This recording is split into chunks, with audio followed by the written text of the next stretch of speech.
நேற்றைக்கு எங்களுடைய பாரதிய ஜனதா கட்சியினுடைய மாநில தலைவர் அவர் கைது செய்யப்பட்டிருக்கிறார்கள். அங்கு யார் யார் இந்துடைய திரு காடேஸ்வர சுப்பிரமணியம் கைது செய்யப்பட்டிருக்கிறார்கள். அங்கு யார் யாரெல்லாம் செல்கிறார்களோ அவர்கள் எல்லாம் கைது செய்யப்படுவது ஜனநாயகத்தினுடைய குரலானது நசுக்கப்பட்டிருக்கிறது.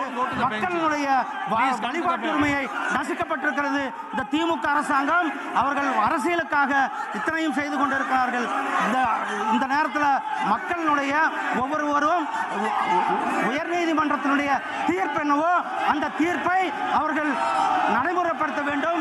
தீர்ப்பை நடைமுறைப்படுத்துவதற்கு தயாராக இருக்க வேண்டும். ஜுடிஷியரி மேல நம்பிக்கை இருக்கிறதா இல்லையா? ஜுடிஷியரியில சட்டத்தினுடைய ஆட்சி மாண்புமிகு மதுரை உயர்நீதிமன்றம் 2 ஜட்ஜு சொன்ன பிறகும் கூட அவர்கள் அங்கு வந்து மக்களை செல்வதற்கு அனுமதிக்கவில்லை. இது வன்மையாக அவர்கள் திமுக அரசாங்கமாகட்டும், திமுகவுடைய காவல்துறை போலீஸானது திமுகவுடைய முழுமையான கட்டுப்பாட்டில் இருந்து கொண்டிருக்கிறது. மக்களுடைய வாழ்பாடு அரசியலமைப்பு இந்திய அரசியலமைப்பு சட்டத்தில் 25வது பிரிவு சரத்து 25 ஒவ்வொருவருக்கும் கூட அடிப்படை உரிமையை கொடுத்திருக்கிறது. ஒவ்வொருவரும் சுதந்திரமாக சென்று வழிபடுவதற்கான அடிப்படை உரிமை இருக்கிறது. அந்த அடிப்படை உரிமையை தடுக்கின்ற அரசாங்கமாக திமுக அரசாங்கம் இருந்து கொண்டிருக்கிறது.